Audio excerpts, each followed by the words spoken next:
পর্দা নারীদের মৌলিক অধিকার। পোশাক আশাক কিনতে ছোটকালে যখন জামা কাপড় বানাবেন, যেন ছোটকাল থেকে সে বুঝে উঠে যে আমি মেয়ে, সে ছেলে। ছোটকাল থেকে যেন পরিবেশ বুঝে বুঝে বড় হয়, এমন যেন না হয়ে যায় বা উদাসীন ভাবে চলতেছে এমন না। বরং আমাদের নারীদের পোশাক হবে ফাতেমার যে পোশাক, আমাদের নারীদের পোশাক, খাদিজার যে পোশাক, এটা আমাদের নারীদের পোশাক। রাসূল যে পোশাক পছন্দ করেছেন ওই পোশাক আমাদের নারীদের পোশাক। আল্লাহ পাক বলেন, ইয়া আইয়ুহান নাবিয়্যু কুল লিআজওয়াজিকা ওয়া বানাতিকা ওয়া নিসাইল মুমিনিন ইউদিনিনা আলাইহিন্না মিন জালাবিবিহিন। হে নবী, আপনি আপনার স্ত্রীদেরকে, আপনার মেয়েদেরকে, পুরো দুনিয়ার সকল মুসলমানদেরকে বলে দিন, তারা যখন বাহিরে বের হয়, তারা যখন ডুলা ডালা বুরকা জাতীয় কিছু পরে যেন বাহিরে। আমার একটা আন্দোলন আছে নতুন, আজকে যেহেতু মজমা ভারী, গফরগাঁও বসবে, ভালুকা বসবে, বিভিন্ন ডিস্ট্রিক্টে বসবে, বুরকা আন্দোলন। এই আন্দোলনের নাম কি? বুরকা আন্দোলন। আমরা আগে একজনের কথা, আমি তো রাজনৈতিক কথা বলি না কোথাও, আগে এক নেতার কাহিনী শুনছি, আপনারা সবাই জানেন। হ্যাঁ, বুরকা দেখলে মাথা ব্যথা করে। বাংলাদেশে বুরকা বেড়ে যাচ্ছে, আর আমার মাথা ব্যথা শুরু হয়, আমাদের মাথা ব্যথা শুরু বুরকা না থাকলে। ঠিক কি ঠিক না?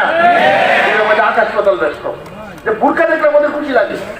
মা বোনদের বুরকা তার সম্ভ্রমের প্রতি, ভালোবাসার প্রতীক আমাদের। এই ভালোবাসা মানে একজন মুসলিম নারী হিসাবে তার প্রতি আমাদের শ্রদ্ধা ভক্তি আছে যে বুরকা পরে, বুরকার প্রতি আমাদের টান থাকবে। বুরকা নারীদের অধিকার। এটা যদি ফাতেমার, আচ্ছা বলেন, আপনার মার পোশাক নিয়ে যদি টানাটানি করে আপনি সহ্য করবেন? আপনার বোনের পোশাক নিয়ে টানাটানি করলে সহ্য করবেন?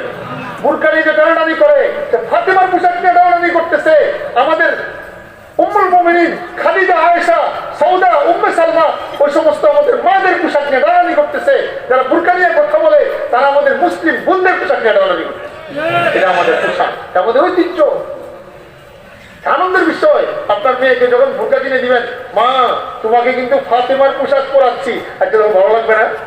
ফাতেমাকে মহব্বত করে না এমন মা বোন কি আছে মুসলমানদের মধ্যে? ফাতেমার পোশাক, মা তোমাকে খাদিজার পোশাক কিন্তু কিনে দিলাম, এটা খাদিজার পোশাক, এটা ফাতেমার পোশাক। তার মনটা দেখবেন ভরে যাবে। অভ্যাস করেন ঘরে ঘরে। আরেকটা আন্দোলন যারা আমি বলছিলাম, আমি নতুন করে বলা শুরু করেছি, এটা হলো যে সমস্ত ভাইরা বাজারে ব্যবসা করেন, ওই যে কসমেটিকের দোকানদার আছে না, আমি দেখছি বিয়ের বাজারের সময় অনেকে গায়ে একটা ফর্দি দেওয়ানো থাকে, তার মধ্যে লেখা থাকে না কি কি বাজার করতে হয়।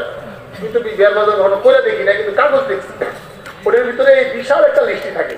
তখন যে কিনতে যায় ঠিক চিহ্ন দেবে কোনটা কোনটা কিনবে। কিন্তু আমার মনে হয় অধিকাংশ ফর্দির মধ্যে বুরকার নাম নাই।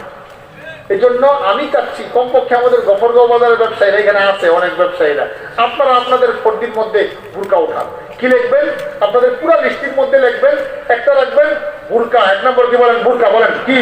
বুরকা, হিজাব, জায়নামাজ, তাসবিহ। আবার বলেন হিজাব, বুরকা, জায়নামাজ, তাসবিহ। হবে কি ফায়দা? আন্দোলন এখানে থাকবে না, সারা দেশে ছড়াবে ইনশাআল্লাহ। এতে হবে কি জানেন? ফায়দা যেটা হবে, এখন যুবক মানুষ আগে পর্দার রোধা করতো না, এখন বিয়ে শাদী করবে, এখন গেছে যাওয়ার পরে আসলে তো মনে থাকে না অনেক সময়, কারণ পর্দি যারা ধরায় নিয়েছে ওটার ভিতরে বুরকা নাই, হিজাব নাই, মনে নাই, ভুল হয়ে যায়। এখন যদি মনে করেন আসলেও বুরকার কথা মনে করে দিলে বুরকা, কিন্তু সে তো আর প্রতিদিন আমার বয়ান শুনবে না, আপনার বয়ানও শুনবে না, 6 নম্বরও শুনবে না, ওয়াজও শুনবে না, তার বিয়ে করতে চলে গেছে। কিন্তু যখন কাগজটা দেখছে যে মুসলিম পুরুষ, তো ও আমি তো বুরকা কিনি নেই, বুরকা কিনি নেই। বুরকা কিন্তু ওই দোকানে নাইও, হয়তো ওই দোকানে তো বুরকা থাকে না। আপনার দোকানে বুরকা নাই, কিন্তু আপনার 2টা লাইন লিখতে আপনার সমস্যা কোন জায়গায়? এটা একটা দাওয়াত হলো, ওই লোকের মাথায় বুরকা চিন্তা ঢুকবে। আচ্ছা, যারা কসমেটিকের দোকানদার, 13 আইটেম লেখা থাকে, সবাই টাইম কি তার দোকানে থাকে? আপনারা জানেন না, সবাই টাইম থাকে না, ওই আরেক দোকানে যেতে হয়। কিন্তু যদি লেখা থাকে বুরকা, শুধু একটু দেখলে সে মনে করবো আমার বুরকাটা মিস হয়ে গেছে, তো সে দেখবে আরেক মার্কেটে যাবে বুরকা আনতে দিল, সতর্ক যাবে বুরকা আনতে। আপনি শুধু ভর্তি খরচ একটাই, পিসটা একটাই, কিন্তু আপনার এই আন্দোলনের কারণে যত মানুষ বুরকা পড়বে, যত মানুষ তার ইজ্জত রক্ষা করবে, আমাদের ওই দোকানদার ভাই এই সবার সব পাবে। সুবহানাল্লাহ। আমারও লাভ আছে, আমি পাবো সবারটা ইনশাআল্লাহ। ইনশাআল্লাহ আমি বলতেছি, জায়গায় জায়গায় বলা শুরু করছি। বিয়ের বাজারের মধ্যে অবশ্যই বুরকা থাকবে। বিয়ের বাজারে কি থাকবে? বুরকা, বুরকা, বুরকা। যুবক ভাইদেরকে বলতেছি, পিছনে জিন্দেগি যাই গেছে, আমি বিয়ে শাদী করতেছি, হালাল স্ত্রীর সাথে হালাল ভাবে থাকবো, আমার বিবিকে আমি বুরকা ছাড়া আনবো না, পারবো ইনশাআল্লাহ। আর একটা বিষয় চিন্তা করেন, বুরকা না পড়ালে, আমার অনেক দিন আগে মনে আছে, কাহিনী শোনানোর দরকার নেই, বুরকা না পড়ায়া আপনার স্ত্রীকে যদি আপনি খুব সাজগুজ করে রাস্তা দিয়ে নিয়ে যান, কত লজ্জার কথা। আপনার সাজসজ্জা করা স্ত্রীকে আপনার চেয়েও বখাটে চরিত্রের খারাপ মানুষ কিন্তু বেশি দেখে চোখ মারতেছে, বন্ধনজর মারতেছে, আপনার সম্পর্ক কিন্তু উঠে নিয়ে যাচ্ছে। আর বুরকা দিয়ে আপনি ডেকে নিয়ে যান, বাস কোনো ঝামেলা নেই। দেখেন, আচ্ছা বলেন তো, আমি যে বাসা থেকে মেহমান আসলে খানা নিয়ে আসি পাকায়া, আমি খানা কি খোলা আনি, ডাইকা ডেকে আনি, মানুষের চোখ না পড়ে, মেহমানটা খাবে, খোলা মেয়েরাম খাবে। এখন যদি আপনার স্ত্রীকে বাজারের সামনে দিয়ে যদি খোলামেলা ঘুরান, এর মধ্যে বন্ধনজর পড়বে মানুষের, তো আপনার স্ত্রীকে আপনি কেন মানুষের বন্ধনজর লাগাচ্ছেন, দেখবেন তো আপনি। আর মুরব্বী যারা আছেন, বাজার যখন জিজ্ঞাসা করেন, বিয়ের বাজার যদি চেক করার প্রয়োজন মনে করেন, মা বোনদেরকে বলতেছি, মুরব্বী যারা বাজার চেক করে, বুরকা কই, হিজাব কই, জায়নামাজ কই, তাসবিহ কই, কেন লাগবে এগুলো শোনাচ্ছি। বিয়ের সময় টয়লেট থেকে শুরু করে কিনা হয়, আয়না না কিনলেও হয়, ঘরে কত বিশাল বড় তারপর আয়না কিনে। তাহলে আমার কি জায়নামাজটা কি দরকার নাই? সবার যে 5টা জায়নামাজ আছে, এই মেয়েটা নতুন যখন ঘরে আসবে, তার একটা জায়নামাজের দরকার নাই? সে জায়নামাজটা যদি দেখে অনেক দামি, মক্কা থেকে জায়নামাজ নিয়ে আসছে, বাইতুল মুকাররমে সুন্দর জায়নামাজ, এই মেয়ে আগে তো নামাজ পড়তো না, এত সুন্দর করে জায়নামাজটা বিছানো, কে আল্লাহু আকবার নামাজ দাঁড়ায় গেছে, আলহামদুলিল্লাহ। জায়নামাজ তাসবিহ আদায় করতো না, কিন্তু দেখছে তাসবিহ দিতে আবার 2 রকম, বড় লোক মানুষ একটা এমনি, আর একটা অটো সিস্টেম টানার, আবার কাঠের, কত রকমের তাসবিহ। এই মহিলা প্রথম চিন্তা ঢুকবে, আমার বিয়ের মধ্যে গুরুত্বপূর্ণ একটা গিফট, আমার স্বামী আমার জীবনে প্রথম একটা তাসবিহ দিয়েছে, তাতে আমি আল্লাহকে ডাকতে হবে। দেখবেন থাকলে আল্লাহকে ডাকা হবে, নামাজ পড়ার দরকার, চুল টুল ঢাকবো কেমনে, বাস দেখে, আরে বেগে তোমার বেগে হেজাব আছে, তো তলে তোমার একটা হিজাবও আছে, হিজাবটা মাথায় লাগাবে, সুন্দর করে নামাজ পড়বে, পর্দা রাখতে পারবো। এটা মা বোনদের ভূষণ। এক সাহাবী ছিল, উম্মে খাল্লাদ রাদিয়াল্লাহু তাআলা আনহা, ওনার সন্তান মারা গেছে, যুদ্ধে শহীদ হয়েছে। তিনি আসছেন রাসূলুল্লাহ ইসলামের কাছে, একদম ডেকে ডাকে একবারে খুব ঘুরে গেলে আসছেন। একটু জিজ্ঞাসা করি, মালি আরাকা মুতানাক্কিবাতান, হে উম্মে খাল্লাদ, কি ব্যাপার, তুমি তো ঢেকে ডাকে আসছো, তোমার সন্তান মারা গেছে, মানুষ সন্তান মারা গেলে চিল্লাচিল্লি করে, হইচই করে, তুমি তো খুব ঢেকে ডাকে আসছো, ব্যাপার কি? আজীব উত্তর দিয়েছিল, মা বোনদের উত্তর। ইন উরজা ইবিনি লাম উরজা হায়াই, আমি আমার সন্তানকে হারাতে পারি, আমি মুসলিম নারী লজ্জা দর হারাইতে পারি না। লজ্জা হারাইতে পারি না, লজ্জা মুখ করে আসবো, হিসাব করে এটা নবীকে আল্লাহ বলছেন, বলে দিচ্ছে, কোরআনে বলছে পরিষ্কার, ওয়াকারনা ফি বুয়ুতিকুন্না, তোমরা তোমাদের ঘরে থাকো। বললাম না, পুরো বিষয় বয়ান করা কোনোভাবে সম্ভব না, আমি কিছু নতুন করে এলান দেওয়ার জন্য বলছি। আল্লাহ পাক ঘরে থাকতে বলছে। আচ্ছা বলেন তো, আল্লাহ বলছে আপনার স্ত্রীকে ঘরে থাকতে, আপনি যদি আপনার স্ত্রীকে ঘর থেকে বের করে দেন, কেমন হলো বিষয়টা? আল্লাহ লা তুখরিজুহুন্না মিন বুয়ুতিহিন্না, তাদেরকে তাদের ঘর থেকে বের করে দিও না।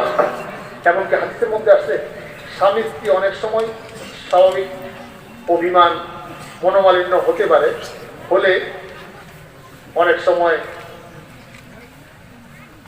রাগারাগি হয়, রাগারাগি হলে বিছানা আলাদা হতে পারে, কিন্তু স্ত্রীকে কিন্তু ঘর থেকে বের করা যাবে না। লা তাহজুর ইল্লা ফিল বাইত, চেঞ্জ হতে পারে বিছানা, কিন্তু ঘর চেঞ্জ হবে না, ঘর থেকে বের করা যাবে না। নারী অনেক সম্মানিত, ঘর থেকে বের করতে পারবেন না। যত রাজি উঠো, বউরে তুমি যাও, তুই ঘর থেকে বেরিয়ে যা, না না, ঘর থেকে বের করা যাবে না, এটা সম্মান তার ঘর তো তার আবাসস্থল। আল্লাহ ঘোষণা রেজিস্ট্রি করা, তার ঘর তার আবাসস্থল, আল্লাহ রেজিস্ট্রেশন করে রাখছে, সুতরাং আপনার রেজিস্ট্রেশন লাগবে না, এটা আগের থেকে রেজিস্ট্রেশন করা। وقرن في بيوتكن ولا تبرجن تبرج الجاهلية الأولى, নারীরা তোমরা তোমাদের ঘরে থাকো, জাহিলি জমানার নারীদের মতো রাস্তা রাস্তায় প্রদর্শনী করো না। ঘর তোমার থাকার জায়গা, এটা তোমার কেন্দ্রস্থল, এই জায়গা থেকে বের করো, এই জায়গা থেকে বের করো। একান্ত যদি বাহিরে বের হতে হয়, বুরকা হিজাব এগুলো ইহতিমাম করে যাবে। এবং নারীরা যখন রাস্তায় বের হবে, নিয়ম হলো রাস্তায় বের হলে বুরকা তো পরবেই, এবং যে ভিতরে যে পোশাক থাকবে পোশাকটাও তুলনামূলক সাদা সাদা থাকে। এমন না কোনো কারণে যদি কোনো ইয়াও হয় তারপরে তার শরীরের জামা কাপড় দেখি কারো দিল্লির মধ্যে খারাপ কল্পনা না আসে। মা বোনরা অনেক সম্মানিত, মা বোনদের ব্যাপারে খারাপ কল্পনা করবে, কেউ খারাপ দৃষ্টি রাখবে, আল্লাহ এটাও চান না। এটা মেয়েদের অধিকার, মেয়েরা এইভাবেই ভালো থাকে। এখন তো দাম্পত্য জীবনে অসুখিতার শেষ নাই, সুখ নাই, সুখ নাই, সুখ নাই, পেরেশানি পেরেশানি পেরেশানি পেরেশানি। এগুলোর অধিকাংশ পেরেশানির মূল কারণ বাচ্চাকে পর্দার উপর প্রতিষ্ঠিত করা হয়। পর্দার উপর প্রতিষ্ঠিত করা হয়, পর্দা রাখতে হবে। কবি সুন্দর করে বুঝাইছে, मिस्क को नापा में रखा और बू को फूल में, फूल को काटू में रखकर हद का सामा किया, रखा गौहर को सदफ में सीवा दर को कान में, जब कभी बाहर निकाला दर बदर हैरा किया, साने कुदरत ने गाफिल खुद भी अपने हुस्न को, शाग में गुल में शजर में बर्ग में पिन्हा किया, उसने की हर एक अदा जब इस तरह मस्तूर है, उसने जन को तूने जालिम किस लिए औरिया किया। কবি বলেন দেখেন আল্লাহ পাকের সিস্টেম কি। আল্লাহ পাক মেশক পৃথিবীর সবচেয়ে সুগন্ধি এটা রাখছে হরিণের নাভির মধ্যে লুকায়া। এটা বাজারে খোলা পাওয়া যায় না, সৃষ্টি হয় না খোলা, পরে তো আসে, কিন্তু থাকে কোন জায়গায়? নাভিতে। মেশক को नाफा में रखा और बू को फूल में, फूल को काटू में रखकर हज का सामा किया। ফুলকে কাঁটা দিয়ে ঘেরাও করে রাখছে। কাঁটা হলো ফুলের পাহারাদার। কাঁটা কি ফুলের? কাঁটা কি ফুলের পাহারাদার। নারীর পাহারাদার প্রটোকলকে স্বামী, ভাই, বাবা। এই জন্য হাদিসের মধ্যে আসছে কোন মহিলা যদি কোথাও যায় সফর করে, তখন তার প্রটোকল ব্যবস্থা লাগবে, তার স্বামী লাগবে, তার কোনো মাহরাম লাগবে। এটা এমনি ব্যাপার না। আমি তো উদাহরণ দিই, মনে করেন আমাদের গভর্নর করে এমপি সাহেব যদি মন্ত্রী হয়ে যায়, পরে উনি যদি বলে না আমার কেউ লাগবো না, আমি একা একাই সব জায়গায় চলে যায়, চলবে না। এটা তার সম্মান, এটা তার বাধা না, এটা তার অধিকার। তার পুলিশ লাগে, ব্যবস্থা লাগে, আগে খবর দিতে হয়, পরে সার্কিট হাউসে যায়, ওইখানে থাকে, অনেক নিয়ম মানতে হয়, এটা তার সম্মান। নির্বাচিত হওয়ার আগে সেই সম্মান পায় না, নির্বাচিত হলে সে সম্মান পায়। মা বোনদেরকে আল্লাহ নির্বাচিত করে বানিয়েছেন, তাদের স্পেশাল প্রোটোকল ব্যবস্থা, তার পোশাকের মধ্যে ভিন্ন, তার চরিত্র রক্ষা, তার নিরাপত্তার ব্যবস্থা, তার পোশাকের মধ্যে, তার কণ্ঠ নিয়ন্ত্রণের মধ্যে তার নিরাপত্তা, তার পাহারাদার নিয়োগ করেছে পুরুষ। সুবহানাল্লাহ।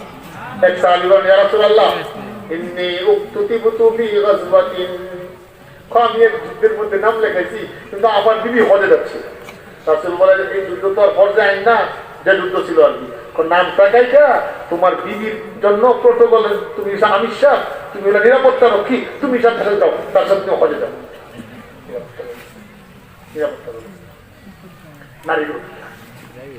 হাদিসের মধ্যে আসছে নারী যখন বের হয়, নারী যখন বেপরদা হয়ে রাস্তায় বের হয়, আল্লাহ নবী বলেন বখাটে যুবকরা যেমন উকি দিয়া দেখে, শয়তান তাকে উকি দিয়া দেখে। এখন শয়তান যদি উকি দিয়া দেখে, বলেন কি অবস্থা হবে? শয়তান উকি দিয়া দেখে। নারী যখন বেপরদা হয়ে রাস্তায় বের হয়, নারীরা যখন সুগন্ধি নিয়ে এমন ভাবে বের হয় অন্য মানুষের নাকে সুগন্ধি লাগে, এটা অনেক কঠিন কথা হাদিসের মধ্যে এসেছে। নারী তার সবকিছুকে রক্ষা করবে, সবকিছু রক্ষা থাকলে আপনি পাবেন, আমরা চলে যাবো অন্য যাবে, এটা ভয় দেখালে অন্য। বুঝেন না এই কথা? যে সমস্ত পুরুষরা তার নারীর সৌন্দর্য বাহিরে পাঠিয়ে দেয়, সে বাড়িতে এসে সৌন্দর্য পাবে না, বাড়িতে এসে সৌন্দর্য পাবে না। বাহিরে সব সৌন্দর্য দেখানো শেষ, বাসায় এসে সৌন্দর্য দেখাতে চাইবে না। আর যারা বাহিরের সৌন্দর্য দেখাবে না, তারা সব বরাদ্দ রাখবে স্বামীর জন্য। এই জন্য আপনাদেরকে বলছি, ভাগ্যবান ওই সমস্ত পুরুষ যারা খুঁজে খুঁজে নেককার দিনদার পর্দানিশী মেয়ে বিয়ে করে, তারা সব ধরনের আরামে থাকবে। निष्क को नापा में रखा और बू को फूल में, फूल को काटू में रखकर हज का सामा किया, रखा गौहर को सदफ में सीमा दर को कान में, जब कभी बाहर निकाला दर बदर हैरा किया।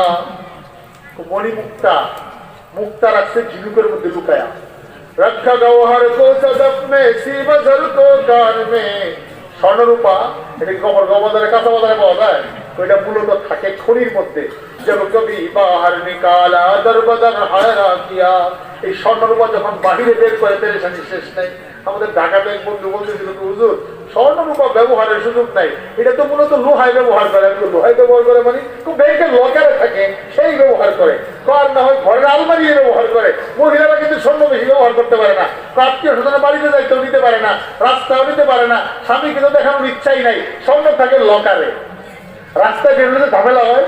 जब कभी बाहर निकाला दरबदर हैरा किया। এরপরে কবি বলেন, सोने कुदरत ने गाफिल खुद भी अपने हुस्न को शाद में गुल में शजर में बर्ग में पिन्हा किया। আল্লাহ পাকও নিজের কুদরতকে ছড়িয়ে দিয়েছেন সৃষ্টি জগতের মধ্যে, ওগুলো দেখে দেখে আল্লাহকে চিনতে হয়। ওয়াফি কুল্লি শাইইন লাহু আয়াতুন তাদুল্লু আলা আন্নাহুল ওয়াহিদ। সবকিছুর মধ্যে আল্লাহ পাকের কুদরতের নিদর্শন আছে, সবকিছু থেকে বোঝা যায় এক আল্লাহ আল্লাহ আল্লাহ আল্লাহ। हुस्न की हर एक अदा जब इस तरह मस्तूर है, हुस्न ज़द को तूने जालिम किस लिए औरिया किया। সৌন্দর্যের সবকিছু যখন এইভাবে সংরক্ষিত আর লুকায়িত থাকে, নারীর সৌন্দর্যটাকে কেন তুমি মানুষের সামনে উন্মুক্ত করে দিচ্ছ?